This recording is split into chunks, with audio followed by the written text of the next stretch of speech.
Welcome into a Monday, December 22nd edition of Daily Faceoff Live. We are streaming live on the Daily Faceoff YouTube. And as always, a presentation of Bet365. Download the app today. Use the promo code NATION, whatever the moment. It's never ordinary at Bet365. Kicking off the week, not with Carter Hutton. He is out on an account of leaving all his Christmas shopping to this morning.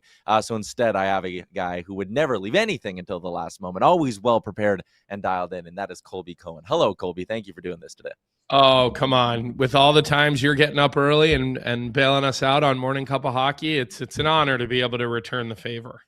There's a lot to get to today on the program. We're going to be joined by Brock Seguin for our big segment a little bit later on. Talk a little fantasy hockey heading into the holiday break. So if you got any questions for Brock, you can throw them in the YouTube chat with the hashtag askDFO. If you got any questions for Colby and myself, you can drop them in as well. But plenty of big, some are calling them historic headlines from the weekend in the NHL. So let's kick things off there with our man of the weekend. And I will take the low-hanging fruit, Colby. It is Sidney Crosby setting the Pittsburgh Penguins franchise record for most points in the black and gold. He does it last night on a, secondary assist, but hey, who cares how it happened? 17-24 for Sid. That is quite a list. That is quite an accomplishment to finally move past Mario.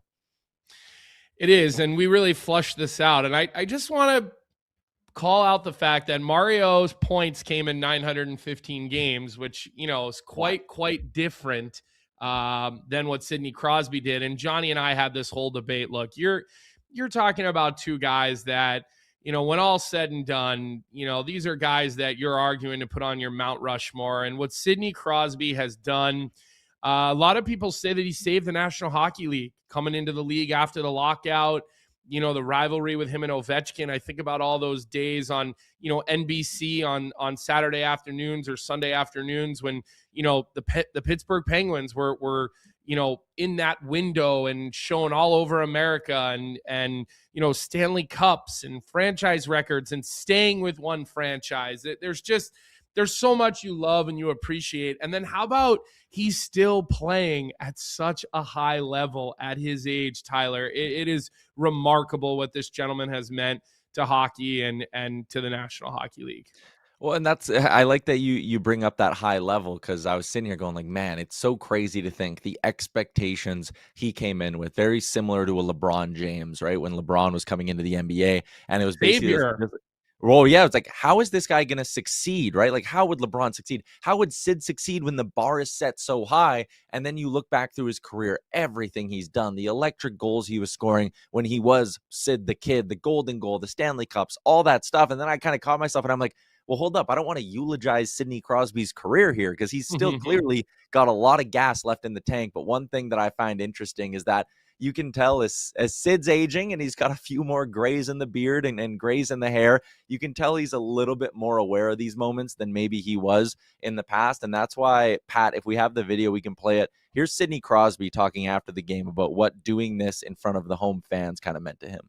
Yeah, I mean, it's really special. You're trying to stay in the game, but also, just try to enjoy the moment too. So it's hard to balance that sometimes, especially as you get older. You tend to look at things a little bit differently, and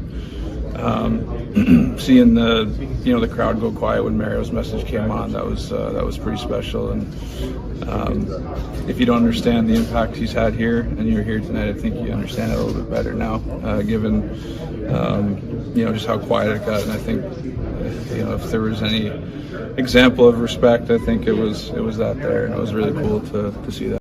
Yeah, I mean, it's really special. There's Crosby talking a little bit afterwards again. The Mario tribute was awesome. Doing it in front of that fan base, awesome for him. So the moment was great for Sid. I also got a chuckle. There's a video of him, I think it's Rust and Raquel, and they're posing for a photo with the puck because they're the two guys who are also in on the goal. And then Sid kind of turns to the Penguins. I don't know if it'd be their social media manager or their PR guy. And he kind of goes like, hey, do you think Tanger and Gino would want a photo with me too? And I just think that's so funny, right? Guys who played together for 20 years. And Sid, understanding the moment, is like, oh, I wonder if they'd want a photo with me. But a record-setting game for Sid. And there's something else that I kind of find cool. Pat, I don't know if you were able to throw together the board, but I was looking into, Colby, players with the most points in one jersey with one team Gordie Howe leads the way, 1809. Steve Yzerman, 1755. And there's Sid in third place at 1724. This is another record that like he should get by some point next season if he stays healthy. Most points ever in one sweater. Yeah, like I don't see a world where he doesn't get above Gordie Howe for that record. I really don't. And again, I just want to recall out Mario Lemieux because he did it in 900 games. He came back from cancer. Like I remember Mario kind of in the height of my fandom as a kid, 94, 95, 96. He had like 65 or 70 goals in one of those seasons. And, he used to kill the Flyers. So I just remember it so much. He was honestly a guy, I liked Mario more than I liked Gretzky growing up. I just, something about the way he operated up and down the ice, the big fella. But, with Crosby, it is a record that he'll break. I am glad that the Penguins have a pulse this year because I just think it's better to see him competitive, pushing for the playoffs in that Pittsburgh Penguins jersey. I'm really not rooting for him to end up getting traded, although it'd be great for all of our shows. It would give us a hell of a lot to talk about. And I am really looking forward to seeing him in the Canadian sweater this year. Maybe for the last time, maybe not. Obviously, we're going to do these World Cups every couple of years now, so maybe we will get to see him in the sweater one more time. I don't know, maybe another Olympics, like who knows, obviously. But I think especially that, because that'll be so meaningful playing in those big moments, wearing that Team Canada jersey. Me being a Team USA guy myself, but I can appreciate the greatness and what it means, Tyler. So more fun ahead, I think, with Sidney Crosby. I don't think it's the last time we're going to be saying broke a record, did something tremendous. Yeah, from maybe the Crosby generation now, let's give out a second man of the weekend award. How about the run that Connor McDavid is on right now? Quickly reminding everybody that those early season struggles where he scored, one goal in his first, whatever it was, 10 or 15 games, those are all well in the rearview mirror. Look at the December 97s putting up here. 12 goals, 26 points in just 11 games for Connor McDavid. He's helped the Oilers right the ship a little bit, but the other thing he's done, and again, maybe this will be like one of those years we look back on a really cool race similar to, it won't quite be as electric as, maybe the home run races from the 90s in baseball, but I would love to see a year, Colby, where it's McKinnon and McDavid like miles ahead of the pack, just going toe-to-toe. I think that'd be neat, and McDavid's making it a conversation, 1 ahead of Nate now. Yeah, and here's the thing. I remember the Barry Bonds and Mark McGuire, or the Mark McGuire and Sammy Sosa home run race.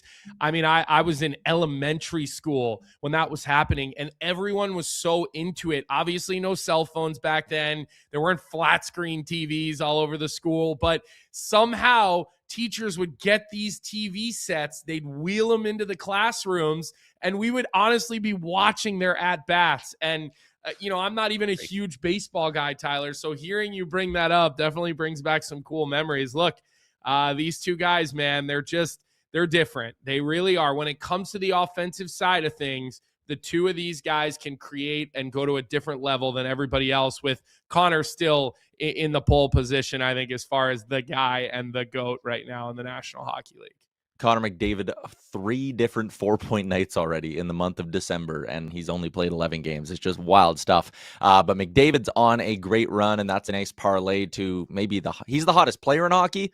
But are the Buffalo Sabres the hottest team in hockey? They have a 6-game winning streak. The month of December has been very kind to the Sabres. You were joking to me before the show. New GM bump? Is that even a thing? But listen, they got some guys who are playing really good hockey. Josh Norris is back and healthy. He's over a point per game in December. Dahlin's over a point per game. Thompson's over a point per game in December. A lot of things going well for Buffalo. So let me ask you, Colby, are you buying on this Sabres team, or is this just a mediocre team who happens to be playing some pretty decent hockey? Yeah, I'm not really buying the short term on the Buffalo Sabres. And I will say, like, when you can go Tage Thompson, Josh Norris, Ryan McLeod, 1, 2, 3 down the middle, you're not turning your nose at that. Really, if you're anywhere in the National Hockey League, that's a pretty solid 1, 2, 3 punch down the middle. But ultimately, I'm really not buying it long term. I think there's too many holes. I think there's too many questions around Alex Tuch. I think the noise is only going to continue to grow. But here's what I am buying.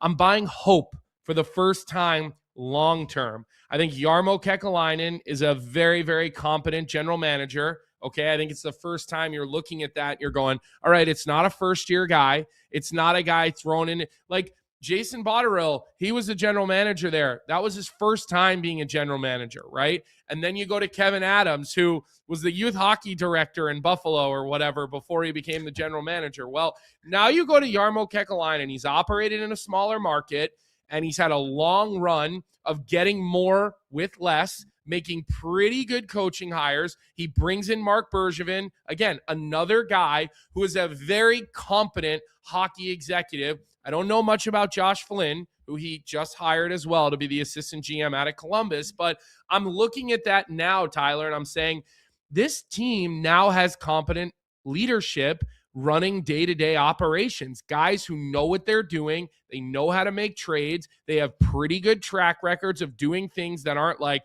what the F are you thinking? And so I think long-term, I think Buffalo fans should feel like, all right, we actually have some adults in the room running this right now. The question will be, who's going to be the right bench boss? And that pick is going to be really, really important when that does come and when that does happen. Yeah, it feels like Lindy Ruff is a little bit of a dead man walking, but hey, if they keep winning, then we're going to keep pushing that conversation, kicking that can down the line. The Sabres with this run have leapfrogged a handful of teams in the East. They're now ahead of Columbus, which they weren't when this streak started. They're ahead of the New York Rangers on points percentage, which they weren't when this streak started. And they're also ahead of the Toronto Maple Leafs, Colby. It is a downward spiral that just does not seem to end in Toronto. They've had a couple of games where it's like, okay, they're back. They come back against the Hawks, and we think, okay, here's the turning point for Toronto. And then the next game, they're flat on their face. They've now lost 3 in a row, a 5-1 drubbing at the hands of the Dallas Stars over the weekend. And that prompted William Nylander to give this very ominous post-game press conference. Pat, if we got it, tee it up.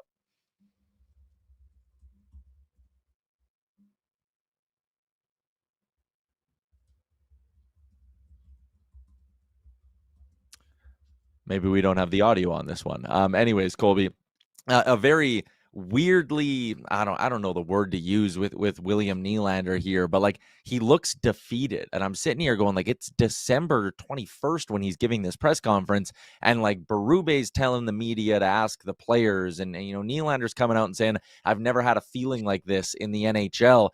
You had Bruce Boudreau on today. You had Zach Phillips on from the Sheet and Leafs Nation. What the vibe around Leafs Nation is, quite frankly, terrible. But what do you make of the mess that is the Toronto Maple Leafs? Yeah, I mean, listen, a month ago I said fire the players, not the coach. And I still think changes have to be made within the roster. But I just don't understand how nobody's looking at Brad Treliving. I really don't. All the noises around Craig Berube. At this point, you really have no choice. You have to make a coaching change because you can't trade 23 players. I understand that. But look at the construction of the team. Like, you've got your number one defenseman is really like a number 4 now on a good team. Okay. Obviously Tanev is out, but he's not a number 1 defenseman. You know, Carlo's out, but he's not a number. You're just looking at a team that's flawed. They can't get the puck out of their own zone. They don't defend the rush well. They're asking Jake McCabe to be a number 1, which Jake McCabe could be a perfect partner for a number 1 or a perfect partner for a number 2. But asking him to be that, it's not fair. He's not paid to be that. That's just not who he is. Albeit I'm a fan of the way that he plays. And so you look at the moves, right? Who are the big free agent signings? Bertuzzi and Domi. Right? Who are some of the trades and the players that he's brought in? Brad Treliving has made this team slow. He's gotten rid of the puck transporters on the back end. I think he made some interesting decisions with how much he paid a guy who I think is their backup goaltender. I guess I'm not really sure at this point who does what in Toronto, but I just don't understand how the spotlight is not on him. I think a lot of this has to do with roster construction. I think they couldn't have mismanaged the Mitch Marner situation any worse than they actually did. And I know part of that was a situation that he got handed, but he had time. He did. He waited. I fought with Frank over it. I told Frank it was going to be a problem. He told me it wasn't going to be a problem, and I was an idiot. Well, it was a problem. And look what it's done there. So there's going to be changes in Toronto, Tyler, but I just don't understand how nobody's looking at the general manager. I really don't. I think right now the whole conversation is around Craig Berube, and it really shouldn't be. I think I agree with you. And listen, the narrative around Toronto, and it's a product of them not going on runs, which I get the Stars wear the brunt of those playoff failures, but they spent a lot of energy and a lot of assets trying to like juxtapose their skill, right? And go in there and get grit and get guys who you look at and go, oh, traditionally those guys play better in the playoffs, when what they should have been trying to do is complement their skill. They shouldn't have been going out and getting, the Carlos and the Tanevs, which again, change their whole identity. They tried to change their whole identity instead of just buying into the fact that they should be a fast, skilled team. And when you do that, like you said, you get slow. And maybe this Leafs team would be harder to beat in a 7-game series, but guess what? They're not going to get a chance to play a 7-game series this year, so it's all for naught. Yeah, I don't think you can change the full identity of your team without the buy-in of your two, your $22.5 or $23 million two superstar players.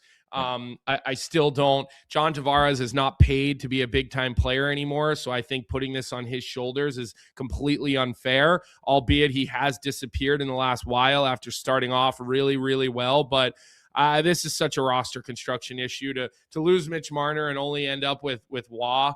I start looking there going, that's really poor mismanagement of an asset that could have really given you a lot of what you needed to continue to be a superpower in the regular season. The playoffs, obviously a different story. All right, we got 60 seconds, then we'll get to Brock. We didn't talk about the trades from Friday night for Philippe Deneau. Let me try out some French here on you, Colby. Retour à la Maison. It's French for homecoming. I'm not good at speaking French, but damn it, I can use Google Translate. Deneau's going back to Montreal for a second-round pick. So a split between Deneau and the Kings, which was, over the last month, it felt like this was coming. Montreal, a likely landing spot. You had the Blue Jackets adding Mason Marchment in a deal with the Seattle Kraken. So 4 GMs make a trade on Friday night. It's obviously Columbus, Seattle, LA with Ken Holland, Montreal with Kent Hughes. Is there one GM who you think came out looking better than the rest out of these swaps? Well, listen, you get a guy off your roster who makes $5 million a year and has 0 goals and who had 8 goals the season before. I mean, we're talking about a span of 110 games with 8 goals for a $5 million player. Yeah, I would say there's a lot of good work in this trade. I also look at getting him for a second-round pick who can really, really potentially turn the corner with a fresh, you don't just forget how to play hockey, right? So you go home, it's that home cooking, it's the home flavor. Like, I think it's a win-win for both of these teams. I really do. And I thought the acquisition cost was actually low for both of these trades. Columbus, they don't play with enough jam. They need a little bit of heaviness, right? And Marchment is a guy who can come in and provide a little extra goal scoring, a little bit of extra heaviness. He's got a little fuck you in his game. Like, ultimately, I think these were wins for, I don't know, probably everybody. I never really know what Seattle's doing. I really don't. I never know what they're doing, like trying to get a beat on any hires, trades, signings that they make. But I would say at least the other 3 teams, I fully could understand what they're doing. And I guess Marchment's not part of the future there. He's not really, who knows what the future is in Seattle. So I don't think it's a bad day for anyone within those 2 trades. Yeah, again, Seattle, I think they should trade everybody, so I will give them stick taps for trading one guy. Marchment's a Dean Evison player. I love it. And yeah, Deneau, I think the Habs maybe paid a little bit too much, but when you have the extra second-round pick and you have the cap space and you're a team who clearly had a need down the middle, you just go do it. It's a second-round pick. Who gives a shit? When you say paid too much, though, Tyler, let me just say this. Like, beauty is in the eye of the beholder, right? I mean, you have a need, so paying too much is really relative, especially when you have as many picks and as many draft picks and as many prospects as the Montreal Canadiens do. So I don't disagree with your overall sentiment, but when you zoom in on that, I don't think they paid too much. I think it's reasonable. Yeah, they had an extra second round pick kicking around. So in that sense, you're right. Like you can only pick and have so many prospects in your system and all that. So I totally get what you're saying there. Let's get out to our big segment for the day. It's a guy, a stat, and a trend with Brock Seguin, and it's brought to you by Uber Eats. From game day eats to paper plates and napkins, if you're hosting to all the ingredients you need to make your go-to game day dip, Uber Eats is assisting every fan's hockey experience all season long.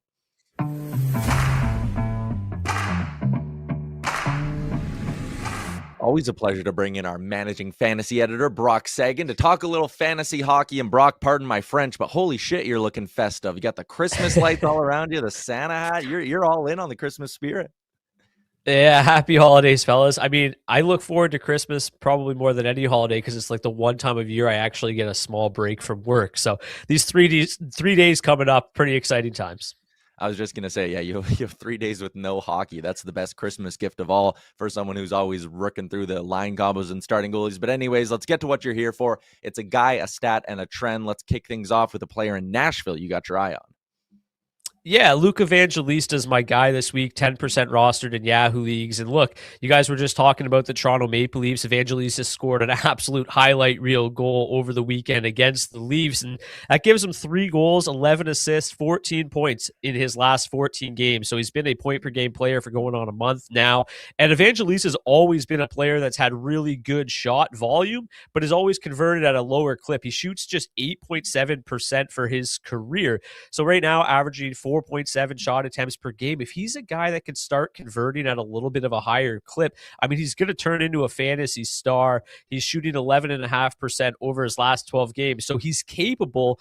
And if he can turn into a guy that's like a 25, potentially 30 goal scorer with that shot volume to go along with his already really strong assist production, I think Evangelista is really starting to turn a corner in his career right now. And again, available in 90% of Yahoo leagues. I really like picking up Luke Evangelista right now.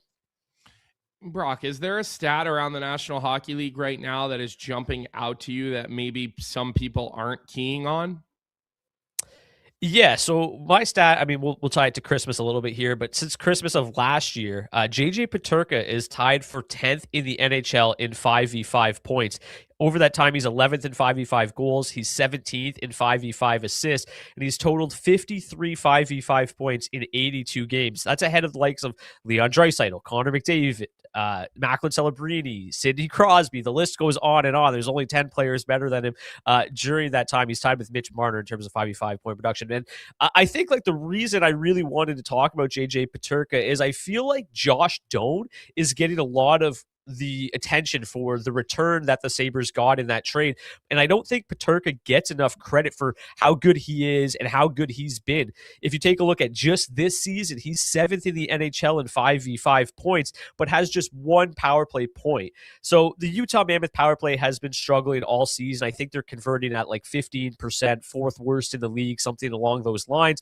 And with Logan Cooley out, Peterka's been up on that top power play unit. And if he can start putting up some power play production, it's going to require that entire unit to get things going a little bit. But he can start to put up some gaudy totals because there's really only a handful of players that are producing at 5v5 better than JJ Peterka has been. Interesting. Last one for us is our trend for the week. And this is something I ranted about a couple of times last week where I was like, how are we talking about Jordan Binnington making Team Canada when he's not the best Canadian-born goalie on his own NHL team? And I had a big smile on my face when I saw that you wanted to talk about Joel Hofer today.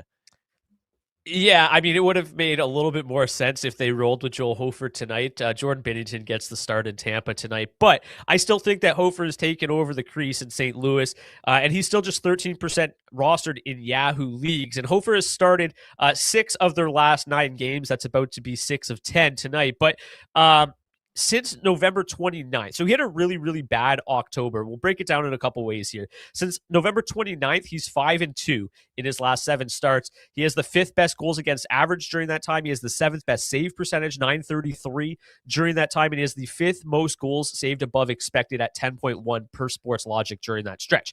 If you want a larger sample size, since the start of November, again, he had a tough October, but since the start of November, he's 6-5-2. He's tied for 12th with a 233 goals against average. He's 13th with a 918 save percentage, and he's 7th in terms of goals saved above expected. So the Blues, with how bad that offense has been, and it's starting to turn a corner, the addition of Jonathan Berggren apparently has just made them a good offensive team out of thin air, but they needed good goaltending, and they weren't getting that from either goalie early in the season, and at least now they can bank on Hofer a little bit. And yeah, I mean, as a Canadian, I'm a little bit nervous about Jordan Binnington if he ends up being the number 1 heading in to the Olympics. But Hofer's playing extremely well right now. Yeah, no kidding. As an American, I can imagine so. Brock, I mean, Logan Thompson's on. the best goalie in Canada, right? Like, he's got to be. He's got. I'm glad. Is Wedgwood going? I think that would be a tougher sell. Like, I think like Binnington's going to be there, but when you look at the way that Logan Thompson has played for the last calendar year and over the last couple months, I mean, he might be the best goalie in the NHL right now, and he's got to be the best goalie in Canada at the moment. Yeah. I mean, it's a bit of a godsend for Hockey Canada that he's turned into the goalie that he was. Because can you imagine if we're having this conversation with no Logan Thompson in the picture, and you're like, oh, do you want an injured Aiden Hill, or are you running it back with Mr. 885 Jordan Binnington or wherever the hell he is? Anyways, Brock, enjoy your downtime. Appreciate you giving us some time today, and we'll chat again in a couple weeks. Yeah, thanks so much. Happy holidays, fellas.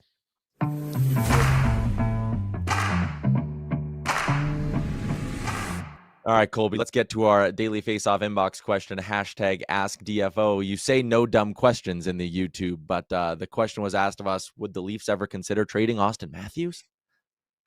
I don't think that that's a dumb question by any stretch of an imagination, because I just don't see how you can look at what's going on here and not at least think about it. Here's the thing, though. First off, you're not gonna sell out on Austin Matthews and trade him at a low point. And right now for him, I mean, this is the lowest point in his career. You know, he has a full no move, right? So it's different than the Quinn Hughes situation where Billy Guerin was able to go out and shop around and say, hey guys, I'm going to do this. Give me your best offers, right? And so it's really just two different situations. I think Quinn Hughes still looked at on the top of his game. And so I don't think, unless Austin Matthews comes out publicly and says, I will not re-sign here, I will not be staying here long-term, which I think is captain of a historic franchise, I don't think you're going to get out of him. So I just think it's too difficult to trade a guy like Austin Matthews. When Austin Matthews decides to be Austin Matthews again, let's not forget, I mean, he is one of the most elite scorer currently playing in the NHL. I know Ovi has the record. I'm not forgetting about him. But Austin Matthews is a guy who, again, when he looks like Austin Matthews, he can score at will. I mean, he scores multiple per game. He's added the 200-foot element. I know it's really bad right now. I know it's disinterested. I know there's the jokes. I always joke about, you know, I saw a comment in our YouTube chat today that said he only wants to go to the Olympics because it's in Milan and there's lots of high fashion in Milan. And I honestly thought that was funny. And he's opened the door to those questions right now, right? And so, but I just don't ultimately think you can shop or trade Austin Matthews. I really don't, especially not right now. Yeah, if Brad Treliving makes an Austin Matthews trade, I'd be willing to wager it's the last trade he ever makes as a Maple Leafs GM. Like, as soon as you trade that guy. As a GM, yeah, 100%. Like, there's just no way. I mean, I think we kind of forget too. Like, he's 28 years old. Like, this isn't a guy who's 33 and we're wondering, like, oh God, are his best years behind him? Like, there still should be some good hockey inside of Austin Matthews. Let's keep cruising along here and get to our daily bets for Bet365. Download the app today. Use the promo code NATION. Whatever the moment, it's never ordinary at Bet365. Pat, Hutz was the only one who won on Friday night. He's not even here to brag about it. Yeah, I know. It's quite the parlay at plus 362. I mean, I hit two of mine. I just needed a Makar point, which happens very often. So for me not to get that, I mean, this is what I get for playing a minus 110. That's no juice. A minus 110 three-legger. That's tough, Pat. All right, let's get to our picks for tonight. Huts is in here, so Huts doesn't get to make any picks today. I make the rules, and that's what I've decided. But I'm going to kick things off. Shot prop parlay. Again, I fucking missed by one the other day. Anyways, Couturier and Granlund are the two guys I'm looking at. The numbers are set at 2 apiece. It's plus 242. They've each hit this in 3 straight. I like it. Pat, what do you got? Yeah, I'm keeping it simple. Once again, I'm just going to go Tampa Bay minus 1.5 over St. Louis. We mentioned Binnington and Nutt today. I think Tampa Bay is the best team in the East, maybe Hurricanes, but it's close. And then Anaheim money line over Seattle. They lost Marchment. They've really shown me nothing. Anaheim likes to score, and I was going to do minus 1.5 for the Anaheim game, but they actually had a lot of close games this season, so I've decided that for plus 220 money line is good enough for me. 8 of Anaheim's 21 wins this season have come in overtime or a shootout, which is a pretty high clip. Let's wrap up the show with a little bit of garbage time here. Colby, and I wanted to play this one from the Rangers and Flyers game on the weekend of Brendan Ottman, the Rangers rookie, getting hit and deciding, you know what, I'm in the NHL. I got hit and maybe a little from behind. Insta-shed. Well, when you insta-shed and then you realize it's Nick Delorier, man, that's got to be a tough feeling. Honestly, Tyler, I have a similar story with Jerome McGinley. I ended up on the wrong end of a little scrum with Jerome, and I ate quite a few of his handprints and fists, and I made sure that I provided a nice backstop for all the rights and the lefts that he hit me with before I realized that I was in the National Hockey League. So I got to tell you, man, when Delorier throws punches, there is a level of violence that a lot of fights don't have, if that makes sense. I mean, there's probably 4 or 5 of those guys left in the NHL that their hand speed, it just is a different level of violence than when you see 2 guys that just, don't do this. Revo would be one of them. He would be one of them. There's just a couple of them left, but good for the young man, though, for sticking up for himself, showing some courage. I think that goes far with your teammates, most importantly, especially when you're going to get the shit kicked out of you and you just say, fuck it, basically. I mean, that's literally what quickly goes through your mind, and you end up on the wrong side of it. So I got a hell of a lot of respect for Othman for getting himself involved in that situation. Yeah, and again, he's probably feeling it a little bit this morning, but that's all good. He's got the holiday break coming up to rest up. That is a wrap on today's edition of the show. Colby, once again, thank you for doing this. What's the schedule like for Morning Cup of Hockey for the rest of the week? I know you had Boudreaux on, like I said earlier today, but what else you guys got? Yeah, so tomorrow is going to be kind of a busy day. We're going to try to hear from a number of people around. We might do like an hour and a half or 2 hour shows and just hit a bunch of different sort of reporters around the National Hockey League and get some pulse checks on places like Montreal. We talked about Toronto today.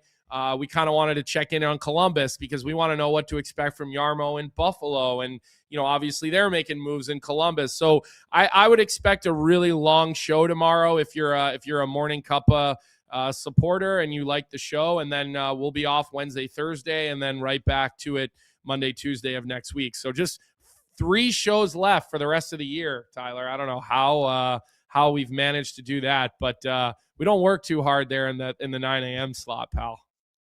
9 a.m. Daily Faceoff YouTube. Colby Cohen and Johnny Lazarus with Morning Cup of Hockey. Huts and I back in the mix tomorrow on the show. We'll be joined by our friend Jeff Merrick. Then we'll have a World Junior preview with our guy Stephen Ellis coming out for everybody on Christmas Eve. So plenty to look forward to this week on the DFO YouTube. Everybody in the YouTube chat, fantastic stuff. As always, that is a wrap on another edition of Daily Faceoff Live. We'll see you all right back here tomorrow at noon Eastern. Hey, hockey fans, if you enjoyed that video, then make sure you hit the subscribe button right here on the Daily Faceoff YouTube. We have you covered for everything you need. Exclusive interviews on The Sheet with Jeff Merrick, all the latest hockey news on Daily Faceoff Live, and you can always get your morning started with Johnny Lazarus and Colby Cohen on Morning Cup of Hockey. Don't miss a minute. Hit that subscribe button.